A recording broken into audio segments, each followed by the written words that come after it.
What is shaking, everybody? Welcome back to the Wind Up podcast. I am your host, Mike of MTGA Wines, and it is May question and answer time.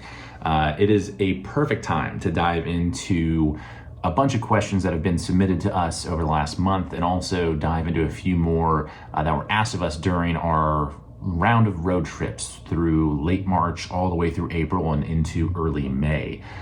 In fact, on the road, here we are once again, a brand new hotel room. For those of you that are watching on the YouTube channel, we are in Des Moines. After a couple of days back east, we went over to New York City and upstate New Jersey. Big shout out to Anita and Julio for having me out. It was an amazing dinner that they had set up with us, and just some great times, awesome wines, and fun people to hang out with. Now we're back in the Midwest, working our way back to Napa, slowly but surely. Before we dive into this month's questions, we, as always, have a couple of announcements. First and foremost, be sure to continue sharing the podcast wherever you're consuming the show. Dive into your the ratings and reviews. If you need to leave a quick rating or review, that's a huge help. Be sure to follow us on all of our social networks at MTGA Wines. That's on the Book of Face, Instagram, the social network formerly known as Twitter, and I'm missing one, YouTube, of course, obviously, where if you're watching this, that's where you're consuming it. Be sure to check out the YouTube channel as well for tasting notes. We're posting some of our new releases to give you a little bit more insight on some of the new wines that have been coming out this year. We also have just kind of we post on the shorts all the time, and we try and spread them out all over all the networks to kind of give you the day-to-day in the life of the winemaker, doing all the things, wearing all the hats in a wine business. So be sure to check those out. All right, that's enough announcements for the day. Oh, actually, it's not. I lied. There's one more. Now that we're kind of through the bulk of our spring and early summer travel season, we are starting to line up the fall after harvest. So for those of you that are interested in hosting an event, coming out to the winery, checking us out, head to our website, mtgawines.com. You can either schedule a tasting appointment in the top nav, or if you scroll down a little ways and want more information on creating your own wine events or curating a special tasting experience, we do have an email form towards the bottom of our homepage that you can submit any questions, and myself or Brittany will either get back to you to help kind of dial things in. So now we're done with announcements. Let's get into the May Q&A, and we are covering a plethora of topics. I'm going to try and get through all of these. There's a halfway decent chance that some of these bleed over into the June Q&A because there's just a lot to cover. This is actually an episode I'm recording, of course, on the road in this lovely hotel room. I'm recording it a little early so that it's going to post when it's supposed to at the end of the month. It's actually May 17th right now. This will be coming out on the 29th, I believe, officially. So that's when you're listening to it. So greetings from the past. But because all these questions have been just coming at us over the last month of travel, I felt this is going to be a great time to really dive into them while it's fresh of mind, and give you hopefully the best perspective that kind of we can when it comes to some of these industry things. Actually, one second. Is this gonna help? Nope, that light doesn't even work. All right, cool. This hotel room, that light doesn't work. It's fine. All right, without further ado, let's try to adjust the lighting. It seems a little dark, but it will be all right. All right, first and foremost, we start off with a heavy hitter that was asked actually last night at our wine dinner. And it was from one of our good friends and clients that live out in Florida. And she very kindly asked, or kind of stated, what we've been talking about in a couple of episodes, is the wine industry in trouble? They've seen a lot of articles over the last couple of months that tourism is slowing down, the Napa wine industry is struggling, the wine industry and alcohol industry as a whole is kind of in a little bit of a decline. What's going on? Should we be worried? How's it really going to impact things? And to be quite honest and frank about this is something that I saw coming. I don't feel as though there's anyone else really that feels that way, which is so strange to me. I don't know, it feels like I can see through the matrix when other people can't, because we had such an amazing amount of unbridled growth through 2020, and in 2021, things were just gangbusters for us. People were drinking more wine than ever. It was a huge boon, especially kind of as we're crawling our way out of COVID in 2021 and through the through the first half of 22, it was on a tear. It was amazing. And if you've been in this industry for any period of time, you know that there are ebbs and flows to wine sales. And there are a lot of people freaking out right now because their sales are down. They might have been down last year as well. And now this year's off to a really slow start. Them is the ropes. But it's easy just to say that and be like, hey, this is just one of these, trends that waves that we have to ride. But let me give you a little bit of perspective in terms of why this is happening. Number one, no, I don't think the industry is in trouble. That's the short answer. The long answer is that there have been multiple factors over the last few years that have been, a great boon that led right into this kind of doldrum that we're in. Number one, through a portion of late 2022 and into 2023, if you were in Denver and east in the country, it was cheaper to fly to Europe than it was to fly to Napa, the Bay Area, Sacramento, whatever the case is. So, number one, the cost of just getting out to us was pricey. Hotel rooms had jacked up their rates, from what are already expensive rates at $300-$400 a night to $500, $600, $800 a night for what are pretty basic accommodations when it comes to hotel rooms. I mean, stuff that's not nearly as nice as this in downtown Des Moines, and it was 4 times the price of this. Just outrageous.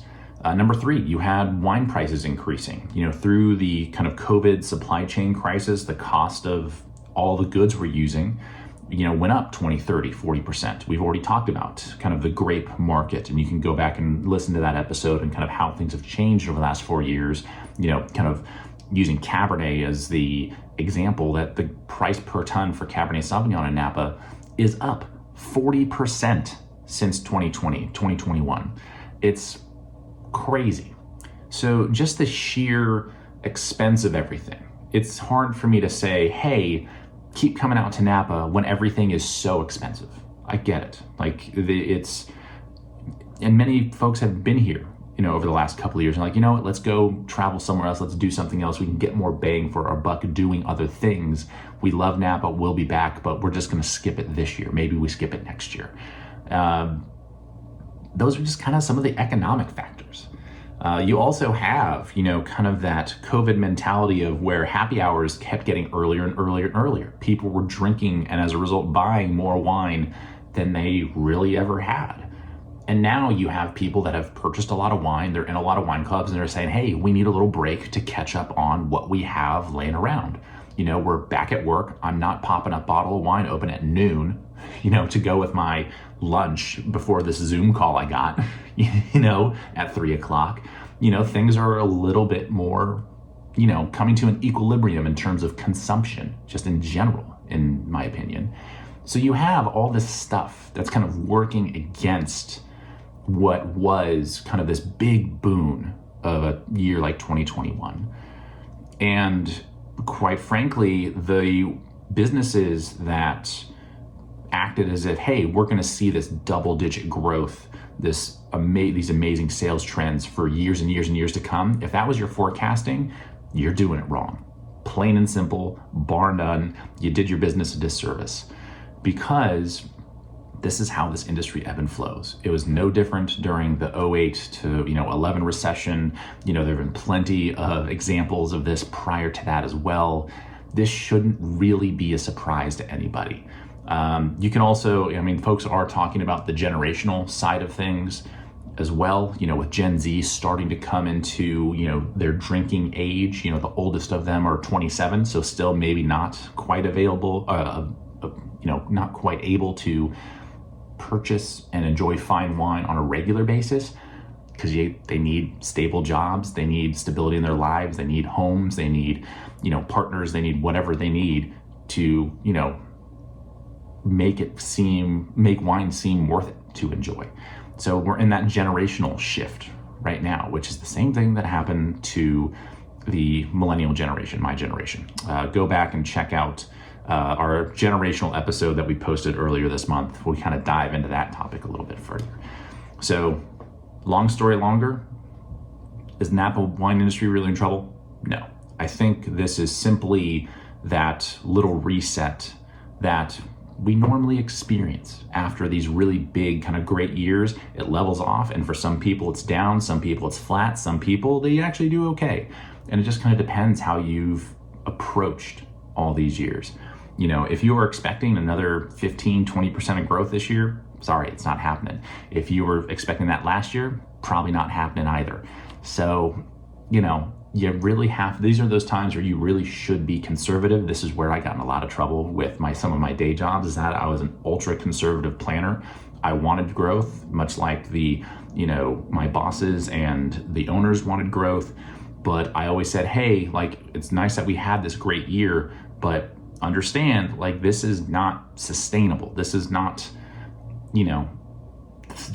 it's not going to work. I tend to be very much a realist in terms of the numbers when you're looking at burn rates and traffic and all this other stuff that you're trying, and your pricing and everything. Like, I really dive into that kind of stuff because I geek out on it. And you just have to be a little bit conservative in this industry. Feel free to go big or go home, but if you're struggling right now because you did that and now you're up creek without a paddle, unfortunately, that's on you. So I don't think the industry as a whole is in trouble. This is a rocky moment within the industry. We'll get through it. It'll be fine. It'll be fine. I promise. It'll all be good. Alrighty. Question number 2. This is something that happened actually when we were back in Kansas City earlier in the month. We mentioned this. We've mentioned this many, many times over the course of the last year of doing the show when it comes to wine additives and when it comes to how you can find out exactly what's actually going into the wines that you enjoy. And that's what the question is. How can you tell when you're looking at a store shelf? How can you tell exactly what is going into the wines that you enjoy or that you're purchasing from a winemaking perspective?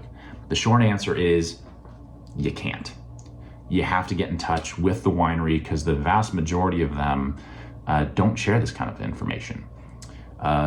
I brought this question back up because I was doom scrolling through Instagram as I was sitting in an airport today on my way out to Des Moines, and I can't remember his name, but someone that we mentioned in a prior episode from the Punch Drink article from Monterey Cellars, and he was kind of having this great post. I think his name's Patrick, but I don't remember his last name.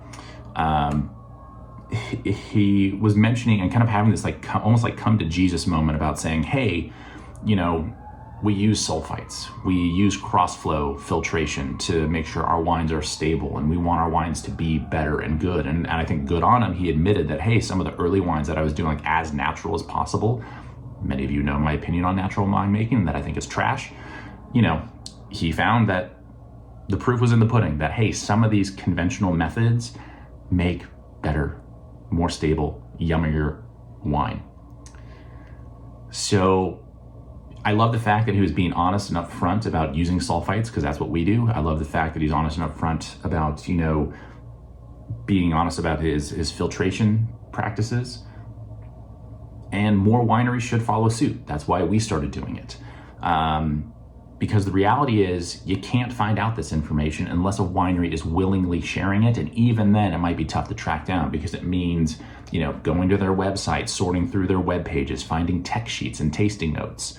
It's why, for us, we're putting a QR code on the back of all of our labels starting this year to make sure that, hey, if you want quick and easy access to that info, there it is. Take it.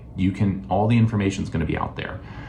So, as it stands right now, because that's not the major trend within the industry, wineries, kind of keep this stuff buttoned up.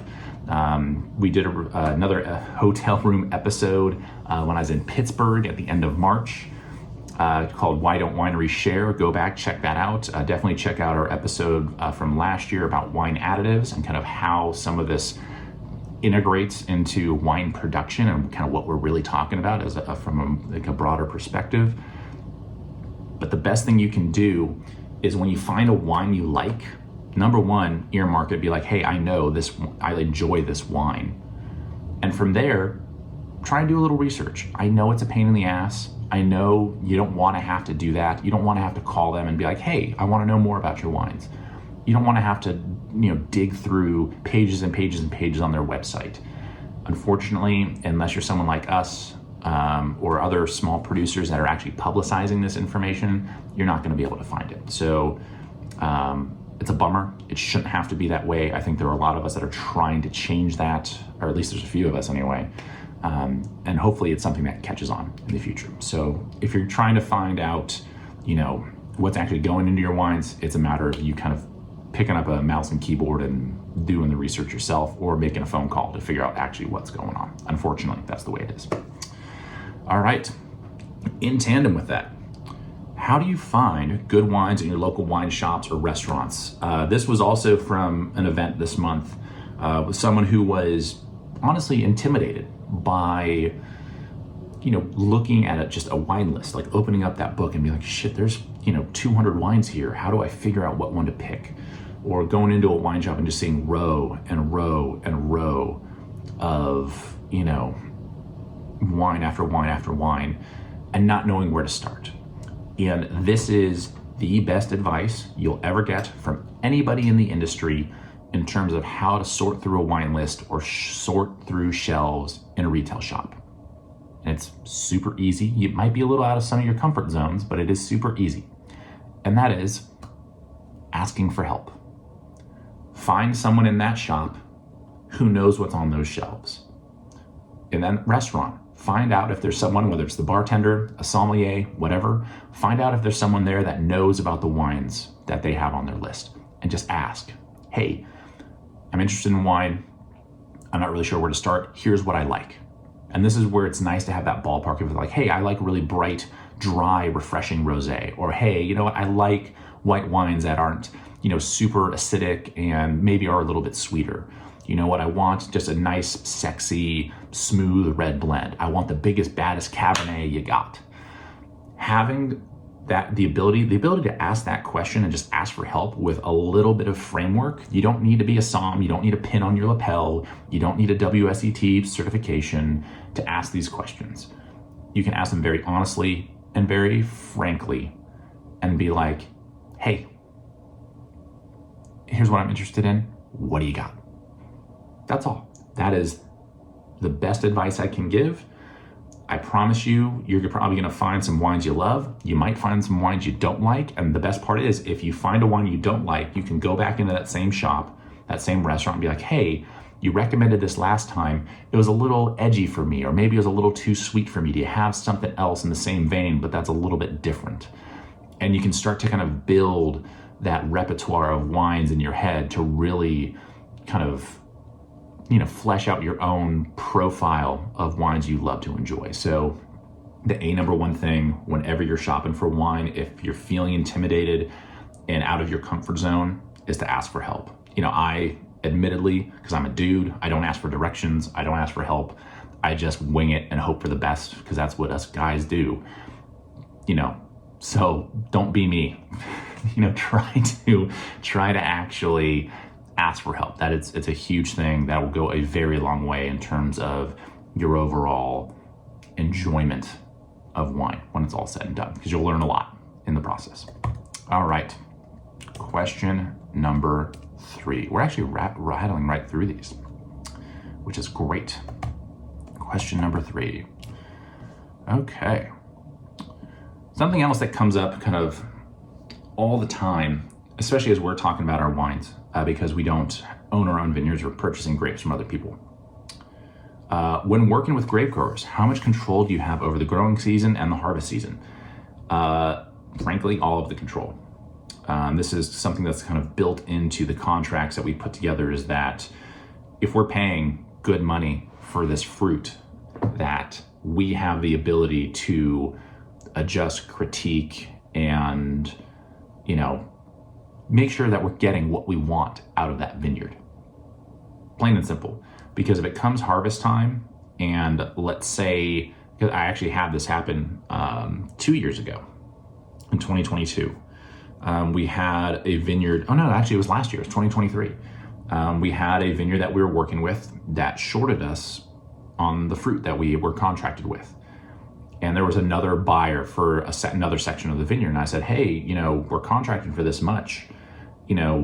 What's like yields are kind of up around the valley. Like, why are we getting half as much as we're contracted for? And honestly, got not a great response. I was very, very frustrated because you're in the throes of harvest. And when you're expecting 6 tons and you get 3, you're like, hey, like I have like all this other stuff lined up. Like, what's going on here? And their answer was, hey, we have this other buyer. We need to make sure they get what they want. If there's anything left over, you can have it. And I was like, that's not going to work at all, because they don't want to pick. I called this pick for today because I wanted the fruit today. And I scheduled this like a week ahead of time. If I'm going to wait another week, 2 weeks, that fruit's going to be well past the point where I wanted it. So I'm not going to take it. Even if it's available, I'm not taking it. So it was a bit of a kerfuffle, but we got through it. We found another small vineyard that had some great fruit that allowed us to kind of work on a dime and, pivot and adjust so that we could actually get the quality that we wanted for the price that we wanted and not have to be like beholden to like someone else's choices. This was a huge point of contention that we sorted out, and luckily we still have a good relationship with this grower. But it's like, hey, you're kind of on thin ice. Like, we need to make sure that we actually get what we want, and that's just the harvest season in terms of scheduling picks and where we want the fruit to be in terms of its chemistry and flavor and everything that's going on. Through the growing season, a lot of the vineyards that we work with have their own farming crews. They've been farming those vineyards for a long time. They know that land better than I do because they're the ones out there actually doing the day-to-day work. I'm just kind of there to oversee it, to make sure I know enough to be dangerous when it comes to vineyard management, so that I can make sure that I get what I want and what I need from a vineyard. So if I see something that's out of whack, if I see, something that just doesn't seem right, given like the forecast or the weather, the yields that are out there, whether they're high, low, somewhere in between, we can make adjustments. I know the right questions to ask, and it's a very good back and forth between the two of us to make sure that we typically end up on a nice level playing field.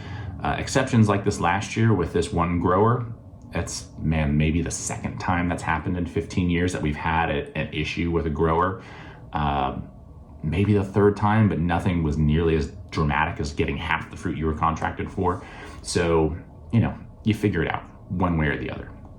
It is the very nice thing about working with some of these growers, over the long term, is that you don't want to burn a bridge that you've spent these years building. So you do your best to try and sort it out. And that's when we came to the table and had coffee at the beginning of this year to try and sort out what happened. We were like, hey, let's make sure that this is like ironed out. We got this all set and we're ready to rock and roll. So it's just a nice back and forth.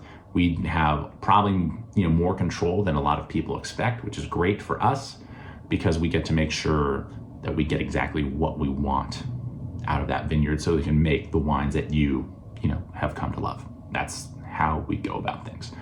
I totally forgot to write down the timestamp for this. I'm pretty sure it was like around 21 minutes. I'm trying to do this like as we go. That way I don't have to watch this whole video back and try and track down. There's nothing like editing this show and having to listen to the sound of my own voice in a recording. It's super weird. I'm not a fan. So I try and like timestamp the question so I can put it in the description. That way I don't have to try and track it down. It makes my life a whole lot easier. All right, this question's a little bit more fun, which I really like. Speaking of which, let's make sure I write this down. There we go. When you're on the road and you have downtime, what do you do? Are you hunting for local wine bars, great wine lists, food pairings? What do you do when you're out and about? I don't do any of that. To be honest, I kind of avoid wine like the plague. I don't avoid it like the plague, but it's definitely kind of low on my list because of, as you're doing all these dinners and all these events, you get wined out. It's why so many winemakers drink beer and whiskey and other things, is because we're just inundated with it all the time. So we naturally change it up to make sure that we kind of experience something different. So let me give you a great example. When I was starting this road trip, we had a quick pit stop in Kansas City and then out to New York, where I was staying out towards Newark actually. So I took the train into the Big Apple for just the afternoon. I took a red eye out. So I was there early in the morning. And it allowed me to be like, hey, I can just kind of wander around the city. I'm a huge fan of the Lower East Side. So I basically started at Houston. Yes, I'm gonna say it's Houston, East Houston. It's not Houston, you guys are dumb. Houston, come on. And I just kind of started putzing around.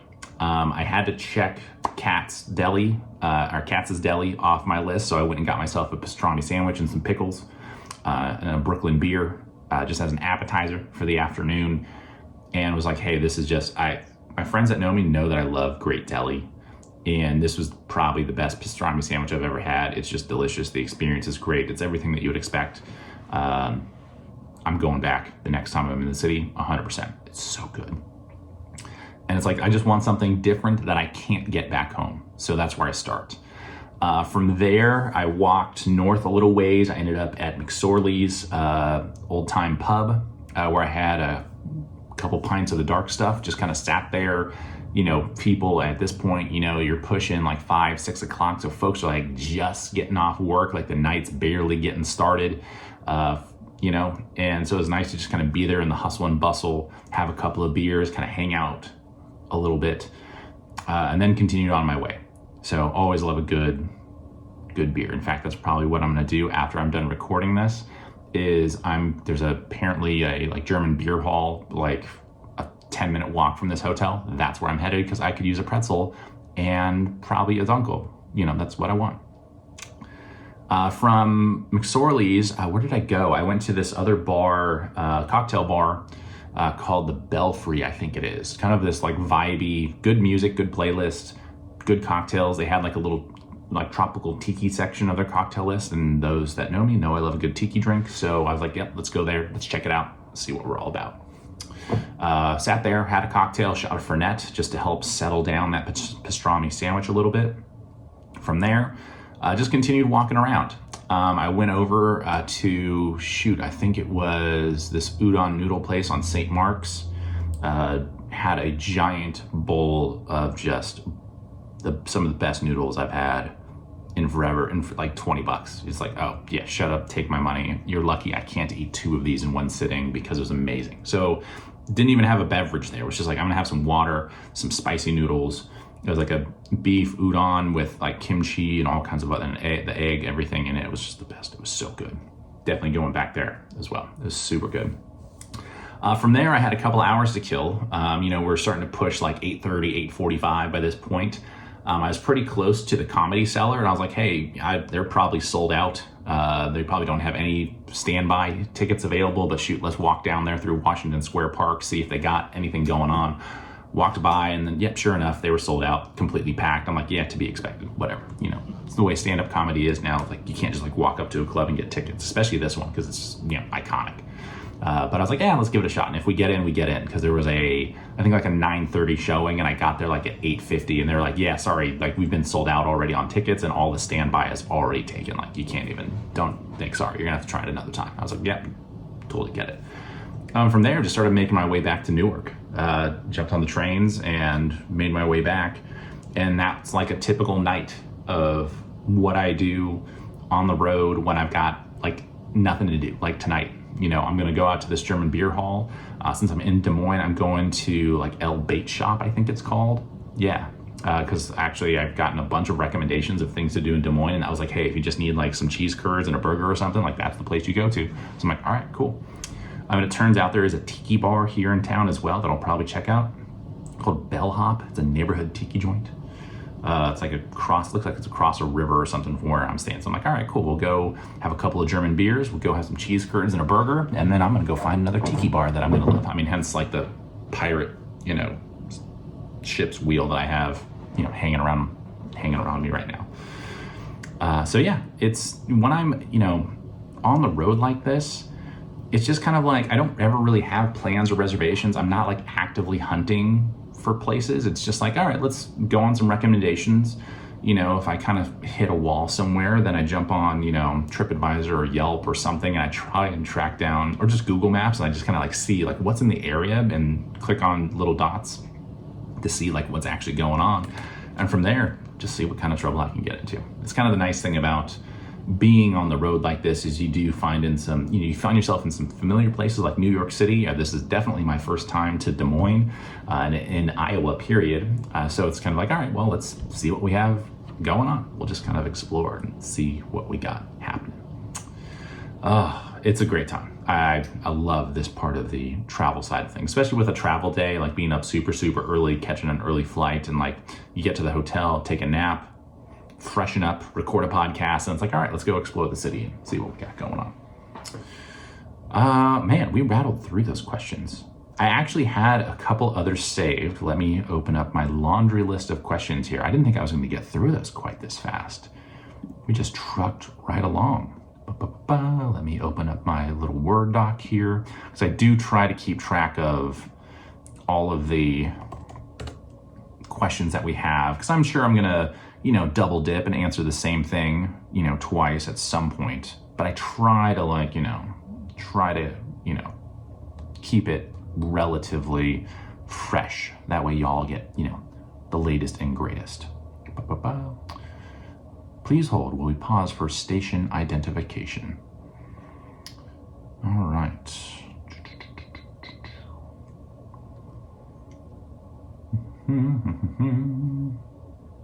All right, there we go.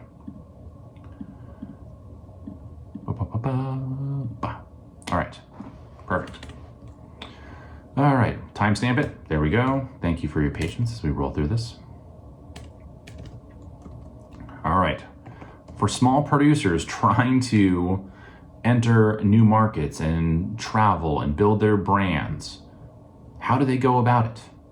What is it that got you out on the road, and what was it that has been successful, and what have the challenges been? This is a great question.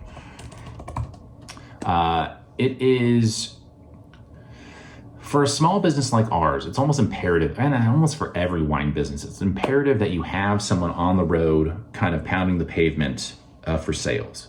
Whether you're a big company that's distributed all over the place, you have probably a sales rep in every state, you're working with distributors, you have people that are actively kind of pushing your wines. For us small people, maybe it's more the owner-operator coming out and doing events like we are, but in either case, you have someone kind of being your representative out on the road. It's just kind of a different format, depending on how you have it kind of framed, basically. One of the reasons that MTGA, and I was able actually to start working on MTGA full time, was because of my travel efforts. The first trip I had planned, I left my day job. My last day was October 31st in 2018. Right? Yeah, 2018. It'll be 6 years this year. And that weekend, I went right into 2 wine dinners, and after that, another 3 wine events. And that was when I was like, I have 3 months rent in the bank. I have 3 months to make the next 3 months. That was the mentality. And those first 5 events of working on my own is what springboarded me into being like, okay, we have some stability. Money is tight. We're still growing. This is going to take a lot of work. And this is through kind of 2019 that we kind of set up the framework, and actually it allowed us to survive 2020 and having no tourism whatsoever coming to Napa. So it was weird timing because we only had like 1 full year of operation of me working for myself full time before COVID hit. But it was this travel side of things, both from a distribution perspective, but also from, private dinners and for clients and things, that allowed us to be successful as a brand.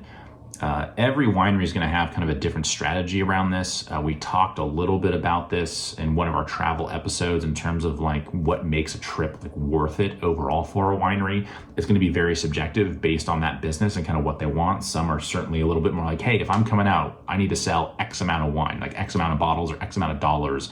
Otherwise, I'm not coming. There are some of us that try and do more of a hybrid method where it's like, yes, we obviously need to sell wine while we're out on the road, but we also need to build relationships. We are also a growing brand. Like we aren't selling out of wine at release. We have to hustle and we have to invest in long-term relationships, not just the quick hit of like instant big sales. So depending on like how you're structuring your wine business, whether you're going to be more direct to consumer, you're going to be more wholesale, or you're going to be kind of this hybrid of both, you're going to be pounding the pavement one way or the other. It just kind of depends on what works for you, what kind of playground you want to play on when it comes to the wine industry, and what you think is going to create success for you. I can tell you that for small labels, direct to consumer is the way to go.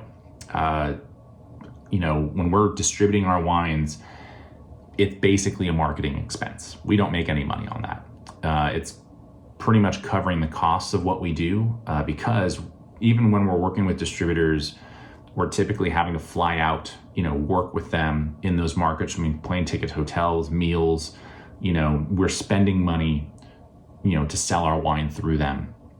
And we're selling to them at such a deep discount so that they can mark it up, and then the restaurant or retail shop can mark it up, that the margins are like, they're slim to nothing for businesses like ours. So we see it as a great way to introduce our wines to new people, it's our advertising efforts, basically.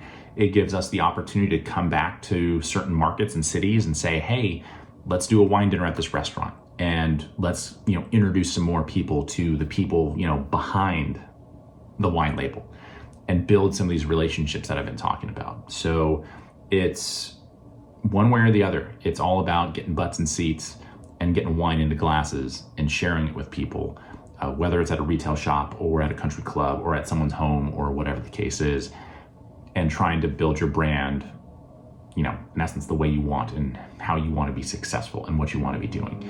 I can tell you firsthand that, I have historically had a very hard time working with distributors. A lot of it annoys me. I have a lot of great friends. Shout out to, everyone that I've worked with before, because I know you've put up with me being obnoxious and asking dumb questions and being pushy, because I am very impatient when it comes to the distribution side of things. Brittany, she loves it. She's all about that. She's the people person of this relationship for sure. I try and do a good job of it. She's the inspiration for it. But, she loves that hustle. She loves going out there, being on the road, making new friends, and hustling like that. For me, I'm a little bit more low key. I love more of the dialed in, like wine dinners, where I can be a little bit more one-on-one and personal with folks, rather than sitting in a car and hitting, 8 accounts in a day, and having 2 minutes with each to try and sell wine to them. It's a very different vibe, and I know I can do both. The distribution, like sitting in the car and hitting up sales reps, is tough for me. I try and be good at it. I try and be nice about it, but it can be frustrating for me. Where Brittany is like, let's tackle this head on. She's a little bit more of the go-getter in that sense.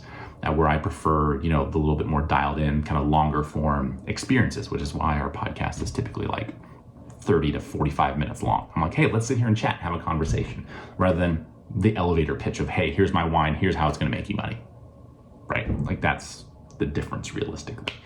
So the benefit of being on the road is huge, whether you're big or small. You just have to decide what realm you want to play in, and from there, build a strategy around it, try and figure out what is going to work best for you in the long term, while also, as a part of that planning, not being beholden to any one thing. Throw stuff at the wall, see what sticks. If something doesn't work, you've learned something, and hopefully you didn't, throw the baby out with the bathwater doing one of those events. You have to experiment, with any industry. The day you stop growing is the day you start dying. So you have to keep hustling. You have to keep throwing stuff at the wall. You have to keep being experimental. Do the tried and true stuff that works for you, but don't be afraid of exploring new revenue streams and opportunities. This is something that I think many wineries do fail at, is that they kind of get stuck within the box, like, here's how we want to operate. And they lose kind of that creative edge that allowed them to be successful in the first place, because they're like, here's what's working, we're just going to pound this. And they just beat it to death, and eventually they've got nowhere else to go, and they end up behind the 8 ball all of a sudden. And I think that's going back to actually the very first question of this episode.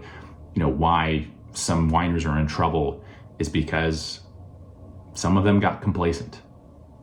That's the way it goes. Some businesses do that. They stop exploring new opportunities, new revenue streams. They're like, hey, we're killing it. We're just gonna let the people come to us. And that's when you find yourself in a lot of trouble and struggling. So, thank you so much for tuning in. It has been a wild ride on the road. If you're listening to this on Wednesday, whatever the date is, I am taking the weekend off. I'm going to the Bottle Rock festivities in Napa. I'm going to go see some music shows, kick back and relax a little bit, enjoy some nice, frothy, ice cold hops, infused beverages while listening to live music. It's going to be a blast. Hopefully we'll see some of you out there. I think some of you are actually attending the event, so we'll be around. Again, thank you all so much for the amazing support. Be sure to follow us on all of our social networks at MTGA Wines. And for those of you that are interested in visiting the winery, doing events out on the road, anything of that nature, head to our website, mtgawines.com. You can schedule tastings in the top nav, or if you scroll down, you can hit up that email form and you can send us a note and we'll dial in all the details from there. Have an amazing rest of your weekend, and we will see you in June. Cheers.